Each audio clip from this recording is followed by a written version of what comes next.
تو اللہ تعالیٰ نے اتنا بڑا احسان کیا کہ اقیم الصلاۃ کے سورج جب تبدیل ہوگا نا تو اللہ کی عبادت کرنی ہے. کیسے کرنی ہے وہ اللہ نے ہمیں بتا دی. کیا خاندانی طریقہ بتایا ہے، اس سے زیادہ خاندانی طریقہ دنیا میں کسی مذہب کے پاس نہیں. شروع کہاں سے ہوتی ہے؟ ایک تو ٹائم کون سا رکھا، سورج کے طلوع ہونے سے پہلے. بدماش آدمی اٹھ ہی نہیں سکتا اس ٹائم پہ ہے. فجر سے پہلے اٹھنا کس کا کام ہے؟ شریفوں کا کام ہے نا. لوگ کہتے ہیں نا ارلی ان دا مارننگ اٹھ جاتا ہے، اس کا مطلب بندہ شریف ہے. بندہ کیا ہے؟ اور یہ 12 بجے سو کے اٹھتا ہے، ایک دم امیج کیا دنیا کے سامنے جاتا ہے، یہ آدمی ٹھیک بولو نا نہیں ہے. تو سب سے پہلا جو ٹائم رکھا ہے نا نماز کا، وہ بڑا خاندانی. وہ ٹائم دنیا میں کسی کے پاس ہے ہی نہیں. وہ ٹائم کسی کو گفٹ ہی نہیں، عبادت کے لیے ہبہ ہی نہیں ہوا. وہ ہے طلوع آفتاب سے پہلے، سورج نکلنے سے پہلے. میڈیکلی کتنا اچھا ٹائم ہے، آکسیجن کا لیول سب سے زیادہ ہوتا ہے اس وقت، دماغ فریش ہو جاتا ہے. پھر اٹھنے کے بعد اللہ نے حکم دیا کہ سب سے پہلے دانتوں کو صاف کرو مسجد جانے سے. دیکھو انگریز بھی صبح اٹھ کے دانت صاف کرتا ہے. وہ اس لیے صاف کرتا ہے کہ جراثیم مر جائیں. جب میں مسکراؤں تو مسکراتے ہوئے اچھا محسوس. بتیسی اگر کہیں نظر آئے تو دیکھنے میں لوگ کہیں ویل ڈن، بہت اچھے، کہاں سے بنوائے کہاں سے لگوائے. کہ ڈاکٹر جو دانت دیکھتے ہیں نا، اتنے میلے اتنے گندے کہ اگر کسی کے صاف دانت نظر آئے تو ڈاکٹر کو یہ وہم ہوتا ہے کہ اس نے آرڈر پہ بنوا کے فٹ کروائے ہیں. گٹکے، اور ڈینٹسٹ کے پاس تو زیادہ تر گٹکے کے کیسز آتے ہیں نا. تو انگریز صبح صبح اٹھ کے دانت صاف کرتا ہے جراثیم ختم کرنے کے لیے. مسلمان صبح صبح اٹھ کے دانت صاف کرتا ہے کیونکہ اللہ کے دربار میں حاضری دینی ہے. ہمارے ہاں دانت صاف کرنا سنت ہے. اس میں نیت کیا کرنی ہے بھائی؟ اللہ کے پاس. وہ تو خود بخود جراثیم مراسیم تو ویسے ہی مر جائیں گے نا. جراثیم کو کیا پتا اللہ کے لیے کر رہا ہے، ہمیں مارنے کے لیے کر رہا ہے. وہ تو جو بھی کیمیکل ہوگا وہ تو جرمز کو مارے گا نا. لیکن ہم نیت کیا کرتے ہیں کہ اللہ ہم تیرے دربار میں حاضری دینے کے لیے جا رہے ہیں. تو اللہ نے کہا کہ میلے کچیلے دانتوں کے ساتھ مت آنا. خدا کا دربار ہے بھائی، دانتوں کو صاف کرو. تبھی نبی صلی اللہ علیہ وسلم سرہانے پہ مسواک رکھ کے سوتے تھے. صبح اٹھتے ہی نبی نے جو سب سے پہلا کام کرنا ہے، اٹھنے کی دعا پڑھنے کے بعد دانتوں کی صفائی. کس کے لیے؟ نماز کے لیے. اس کے بعد ہاتھوں کو دھونا ہے. یہ اللہ کا ایک چیز، اللہ کا حکم ہے نا، فَاغْسِلُوا وُجُوهَكُمْ وَأَيْدِيَكُمْ إِلَى الْمَرَافِقِ. اے ایمان والو جب نماز کا ارادہ کرو تو پہلے اپنے چہروں کو، حدیث میں قلی کرنے کا بھی حکم ہے، 3 دفعہ ناک میں پانی ڈال کے 3 دفعہ صفائی کی ہے. ناک کی صفائی ہو رہی ہے، کس کے پاس حاضر ہو رہے ہیں؟ یہ عبادت کا طریقہ کسی دنیا میں کسی کے پاس ہے؟ اور یہ انسان کا بنایا ہوا ہو ہی نہیں سکتا. کیونکہ انسان کے بنائے ہوئے جو ہم نے دیکھے ہیں نا، ان میں یہ حسن و جمال نہیں ہے. اور محمد صلی اللہ علیہ وسلم جو نہ کسی یونیورسٹی میں پڑھے نہ اسکول میں پڑھے، وہ کیسے اتنا اچھا طریقہ نکال سکتے ہیں بھائی؟ اور ایسے عربوں کو بیان کر رہے ہیں جن کے ہاں سب سے مہنگی چیز پانی تھا. عرب میں پانی بہت کم تھا. انہیں دن میں 15 دفعہ منہ دھونے کا حکم دیا جا رہا ہے. دن میں 15 دفعہ ناک صاف کرنے کا پانی کے ذریعے حکم دیا جا رہا ہے. دن میں 15 دفعہ ان کو قلی کرائی جا رہی ہے. دن میں 15 دفعہ بازو دھونے کا حکم دیا جا رہا ہے. دن میں 15 دفعہ پاؤں دھونے کا حکم دیا جا رہا ہے. تو ایسی قوم کو جن کے پاس پانی کی بے انتہا قلت ہے، تو یہ خود علوم نبوت جو ہے نا، یہ خود دلیل نبوت ہے. نبی کی تعلیمات خود اس بات کی علامت ہے. کوئی غور کرے گا تو یہ سچے پیغمبر کی علامت ہے. یہ کسی انسان کی گڑی ہوئی چیزیں نہیں ہو سکتی. تو کیسے صبح صبح دانت صاف کیے، قلی کی، غرارے کیے، ناک میں 3 دفعہ اچھی طرح سے پانی ڈالا، پھر 3 دفعہ اچھی طرح سے چہرے کو دھویا، اور وہمی نے 36 دفعہ دھویا. اگر وہمیوں کو بھی آپ شامل کر لیں تو پھر تو صفائی ہی صفائی ہے. پھر جناب بازو دھوئے، پھر سر کا مسا. سر کو دھونے کا حکم کیوں نہیں دیا؟ کہ ایک کام پوری زندگی کرنا ہے تو دھونے میں ٹینشن زیادہ ہے. بال آپ نے رکھے ہوئے، سکھانے پڑیں گے آپ کو، ٹائم لگے گا. اس میں سردی ہے، بعض دفعہ بیمار ہو جاتا ہے. تو آسان، یعنی صفائی کو بھی پیش نظر رکھا جا رہا ہے اور آسانی کو بھی. کتنی ٹینشن میں نہ ڈال دو. ٹینشن تو سر کے بارے میں کب مسا کر لو. پاؤں کو دھونے کا حکم دیا. اور پھر اس کے بعد مسجد میں آتے ہیں. عبادت کا طریقہ کتنا خوبصورت بتایا ہے کہ ایک شخص امام بنے گا اور باقی صف بستہ ہو کے اس کے پیچھے کھڑے ہو جائیں گے. آپ صلی اللہ علیہ وسلم جب مسجد میں آتے تو صحابہ کو دیکھ کے فرماتے ہیں الا تصفون کما تصف الملائکہ. تم ایسے صفے کیوں نہیں بناتے جیسے فرشتے صفے بناتے؟ اللہ کو ڈسپلن اتنا پسند ہے کہ فرشتے بھی جب اللہ کی عبادت کرتے اللہ کہتے ہیں لائن میں لگ کے کرو. تو صبح صبح ڈسپلن سکھایا جا رہا ہے کہ نہیں سکھایا جا رہا؟ اور جتنا بد نظم مسلمان ہے دنیا میں، اتنا بولتے کیوں نہیں بھائی؟ کوئی کام لائن میں لگ کے نہیں ہوتا، کوئی کام. اور پھر نبی جب صفیں سیدھی ہوتی نا تو آپ صلی اللہ علیہ وسلم بہت اہتمام سے اس کو لائن کو بالکل سیدھا کرتے تھے، کہیں کسی کا سینہ آگے نہ نکلا ہوا ہو، کہیں پیچھے نہ ہو، بہت سیدھی لائن ہوتی تھی. اور اتنی تاکید کی، فرمایا کہ اگر تم اپنی صفوں کو سیدھا نہیں کرو گے اس بات کا خطرہ ہے تمہارے دل اللہ ٹیڑھے کر دے گا آپس میں. ایسے لائن بنا کے صبح صبح ایک امام وہ سورہ فاتحہ پڑھ کے اللہ سے پھر وہ الفاظ بتا دیں کہ ورڈنگ کیا ہونی چاہیے تمہاری. وہ شروع کہاں سے ہوگی؟ الحمدللہ رب العالمین، تمام تعریفیں اس اللہ کے لیے جو تمام جہانوں کا پالنے والا. اس سے زیادہ خدا اور معبود کی تعریف کے اس سے اچھے الفاظ ہو نہیں سکتے. اور پھر عربی میں اس میں ویسے ہی ایک روحانیت، ایک حسن ہے. میں کہتا ہوں اگر اللہ ہمیں عبادت کا حکم دیتا کسی اور زبان میں، وہ چاشنی جو مزہ الحمدللہ رب العالمین کہنے میں ہے، خدا کی قسم یہ عربی میں ہی مزہ آئے گا، کسی اور زبان میں یہ لذت اور چاشنی ہے ہی نہیں. عربی تو ایسی زبان ہے، گالیاں بھی دے رہا ہوں نا لوگ ہاتھ اٹھا کے دعا مانگنا شروع کر دیتے. وہ ایک آدمی نے کہیں لکھا ہوا تھا نا عربی، تو جا کے چوم رہا تھا، اس نے کہیں لکھا ہوا ہے یہاں لیٹرین ہے، بیت الخلا یہاں. وہ ایک آدمی کہیں گالیاں دے رہا تھا عربی کسی کو، واللہ انت، اب تو میں گالیاں تو نہیں دوں گا نا یہاں بیٹھ.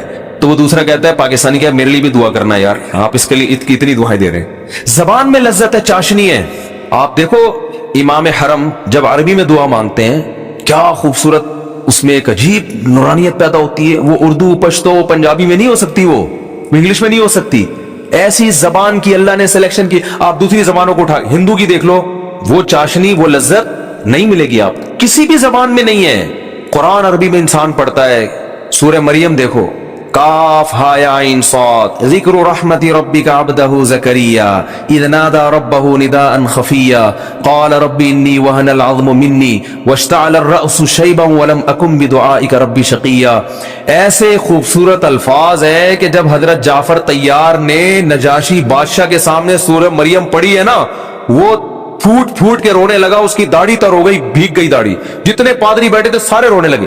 میرا جو جمعے کا خطبہ ہے نا انٹرنیٹ پہ پہلے ڈالا ہوا تھا، ہم نے نکال دیا. پھر وہ اس کے نیچے انگریزوں کے کمنٹس میں نے دیکھے کہ یار ہمیں ایک لفظ بھی سمجھ میں نہیں آ رہا مگر یہ مزہ بہت آ رہا ہے اس کو سننے میں.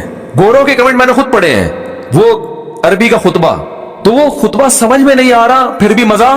اور یہ مزہ وہ نہیں ہوتا جو موسیقی میں ہوتا ہے. موسیقی کی لذت اور طرح کی ہے اور روحانیت کی جو لذت ہے وہ بالکل اس سے الگ ہے. تو خطبہ ہے کوئی گانا تھوڑی ہے جو اس میں کوئی لذت ہو. کتنے لوگ ہیں تبلیغی جماعتیں جب باہر جاتی ہیں وہ بتاتے ہیں ایسے واقعات کہ کوئی ہم نے گوروں کو قرآن سنتے ہوئے دیکھ. یہ جو قاری عبد الباسط تھا نا، ضیاء الحق ان کو اپنے ساتھ لے جایا کرتے. ضیاء الحق اپنے ساتھ قاری عبد الباسط کو لے کے جاتے تھے. رشیا لے کر گئے ہیں اپنے ساتھ. قاری عبد الباسط نے وہاں تلاوت کی ہے رشین دہریے جن کو قرآن کا ایک حرف بھی سمجھ میں نہیں آیا. لیکن ہم چھوٹے تھے اس وقت یہ خبر مشہور ہوئی تھی، کئی دہریے مسلمان ہو گئے کہ یار یہ کیسا کلام ہے یار، اس میں کیا لذت ہے. یہ 1400 سال پہلے اتنا خوبصورت کلام، اور جو پیش کر رہے ہیں وہ لکھنا پڑھنا بولو نہیں جانتے. اور اس کلام کی پھر احکامات کو دیکھ لو، وہ اس سے زیادہ خوبصورت. کیسے پیارے احکام دیے قرآن نے. وراثت کا حکم اٹھا کے دیکھ لو، نماز کا، زکوٰۃ کا، رشتہ داری جوڑنے کا حکم بھی پیارے، الفاظ بھی پیارے، ورڈنگ بھی پیاری، ان کو پیش کرنے کا طریقہ بھی بہت پیارا. کوئی فحش لفظ نہیں ہے قرآن میں، کوئی بےہودہ لفظ نہیں ہے، کنایوں میں بات کرتا ہے قرآن. کیا ہے زبردست. تبھی تو وہ حضرت جعفر طیار نے جو تقریر کی تھی نا، انہوں نے کہا تھا کہ ہم تو مردار کھاتے تھے. جو نبی نے جس پہ قرآن نازل ہو اس نے ہمیں بتایا کہ مردار انسانوں کے کھانے کی چیز نہیں ہے. یعنی حکام بھی پیارے. تو اللہ نے ہمیں حکم دیا نماز جو ابتدا ہوگی الحمدللہ رب العالمین. کیسا پیارا لفظ ہے. تمام تعریفیں اس اللہ کے لیے جو تمام جہانوں کا پالنے والا ہے. ملحدین کی دم پہ پاؤں رکھ دیا ہے ٹھیک ہے نا، جو خدا کا انکار کر دیں. ارے ہم انکار نہیں، ہم تو مانتے بھی ہیں، اور صرف خالی پیلی زبان سے نہیں مانتے، اپنی میٹھی ترین نیند کو قربان کر کے. وہ جو مؤذن جو بیچارہ 5000 10,000 تنخواہ لے کے حی علی الصلاۃ کہہ رہے ہیں نا، دو بڑے بڑے تھانے دار بھی بعض دفعہ بلاتا ہے نا ایس ایچ او، پبلک نہیں جاتی کہ بھئی آپ کو ایس ایچ او نے بلایا تو آپ چونکہ ڈی ایس پی کے بیٹے ہیں آپ فون کر دیتے ہیں کہ میں نہیں آ رہا. ایس ایچ او کہتا ہے کیوں نہیں آ رہا؟ کہتے ہیں ڈی ایس پی صاحب کا بیٹا ہوں. کہہ رہے بس وہیں رہو، میں خود ہی آ جاتا ہوں آپ سے ملنے کے. ہر فنٹر سے بڑا بھی کوئی فنٹر ہے نا دنیا میں. لیکن ایک گاؤں دیہات کا مؤذن پھٹی پرانی چپل وہ مسجد میں آ کے اعلان کرتا ہے حی علی الصلاۃ، اور اس کی دعوت پر ڈاکٹر بھی لبیک کہتے ہیں.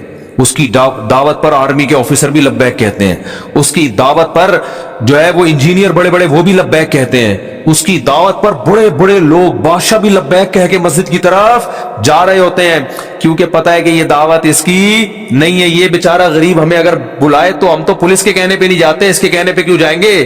ان کو یقین ہوتا ہے کہ یہ دعوت کس کی طرف سے دی جا رہی ہے, حی علی الصلاح کی, یہ خدا کی طرف سے دعوت دی جا رہی ہے. تو ملحد تو اللہ کو لغت سے ہی نکالا ہوا ہے, اور نمازی نے ایسا ڈکشنری میں ڈالا ہوا ہے کہ اپنی میٹھی ترین نیند ایک عام گوار دیہاتی کی دعوت کی آواز سن کے اپنی نیند کو قربان کر دیتا ہے. اور پھر سردیوں میں وضو کرنا کتنی ٹینشن کا کام ہے, غسل فرض ہو جائے تو غسل کرنا پڑتا ہے, اور وہ ساری تیاری کر کے پراپر طریقے سے. دیکھو آفس جانا آسان ہے, آپ کپڑے پہنو, اوپر سے استری کرو, اندر سے کوئی تھوڑی جھانک کے دیکھے گا باس کے اندر سے بغلیں صاف ہیں بھی کہ نہیں ہے بھائی, اندر سے تھوڑی کوئی چیک کرتا ہے. لہذا آفس تیار ہو کے جانا, شادی میں دولہا بن کے جانا بھی بہت آسان ہے. ڈیٹول سے اپنا منہ یوں یوں یوں کرو, تیزاب تھوڑا سا چھڑکو, بالکل جراثیم صاف, اور یوں چڑھاؤ, پہنچ جاؤ, لوگ دیکھیں گے ماشاءاللہ دولہا بڑا چمک رہا ہے. لیکن اللہ نے کہا نا نا نا نا نا, اوپر سے نہیں, اندر سے صاف. اوپر سے بھی ہونا ہے, پہلے اندر سے. بال بڑھ گئے ہیں, نماز مکروہ ہوگی. دانت گندے ہیں, نماز مکروہ ہوگی. پیاز کی بو آ رہی ہے, نماز مکروہ ہوگی, اس بو کو ختم کرو. گٹکے نسوار کی بو آ رہی ہے, ختم, اس کو ختم کرو پہلے. پیشاب کا قطرہ نکل گیا ہے, وضو ٹوٹ گیا آپ کا. نجاست پھیل گئی ہے, اس کو کپڑوں سے دھو, اپنے ازار کو پاک کرو. حالانکہ بھائی نہ بدبو آ رہی ہے نہ کوئی دیکھ رہا ہے, نہ نہ نہ آپ کے کپڑوں پہ چونکہ پیشاب لگا ہوا ہے, پبلک تو نہیں دیکھ رہی, نہ بو آ رہی ہے, کپڑے گندے ہیں, اس کو صاف کرو. تبھی تو نمازی بیٹھا ہوتا ہے, واش روم میں شلواریں کندھوں پہ لٹکا کے رگڑ رہے ہوتے ہیں. جو وہمی ہوتے ہیں وہ زیادہ ہی کر رہے ہوتے ہیں, ورنہ کیا مسئلہ ہے انگریزوں کی طرح ہم بھی جائیں واش روم میں, ایک جناب پیشاب کیا اور نکلے. گورے تو میں نے تو دیکھا ہے, باہر ملکوں میں گیا ہوں, گورے تھوڑی اتنی ٹینشن کے بیٹھے ہوئے ہیں, انتظار کر رہے ہیں کہ کب قطرے آنا ختم ہوں گے, پھر ہم استنجا کر کے باہر نکلیں گے. گورا کیا کرتا ہے, جایا کھڑے کھڑے اس نے پیشاب کیا, چھینٹیں پڑوسیوں پہ پڑ رہی, ویسے اتنے صاف نیٹ کلین گورے جو ہے نا, ویسے آپ دیکھو ایسے ہر چیز. وہ انہوں نے تو باقاعدہ ان کے یہاں تو وہ ہوتے ہیں جراثیم مارنے والے کیمیکل ہوتے ہیں, اس سے وہ ہاتھ صاف کر کے پھر کھاتے ہیں. ایک طرف اتنی صفائی ہے, لیکن جب واش روم جائیں گے, 6 مہینے ہو گئے پانی کا استعمال کسی قسم کے واش روم میں نہیں ہو رہا. یعنی ایک تو چھوٹا واش روم ہوتا ہے, ایک بڑا واش روم ہوتا ہے. There are 2 types of washrooms. میں سمجھتا تھا چھوٹے واش روم میں نہیں استعمال ہوتا, پتا چلا جب بڑے واش روم میں بھی پانی کا استعمال نہیں, وہ بھی ٹیشو سے چل رہا ہے حساب کتاب. اللہ نے کہا نا نا نا نا نا, یہ دنیا نہیں دیکھ رہی, میرے سامنے آؤ گے نا تو نیٹ اینڈ کلین ہو کے آنا ہے. تبھی واش روم میں انسان ٹائم لگاتا ہے, بھائی پیشاب کے قطرے ختم ہو جائے پھر استنجا کروں گا, ورنہ لباس کیا ہو جائے گا, ناپاک ہو جائے گا. وہی قضائے حاجت لگی ہوئی ہے, اس کو پہلے صاف. ہمارے نبی جب صبح غسل کرتے تو پہلے جہاں جہاں گندگی لگی ہے نا, نجاست, اس کو صاف کرتے, اس کے بعد وضو کرتے, پھر آپ غسل کرتے. تو پہلے گندگی کو صاف کرنا ہے. استنجا کا لفظ ہی نہیں ہے گوروں کی لغت میں, یہ لفظ ہی نہیں ہے ڈکشنری میں.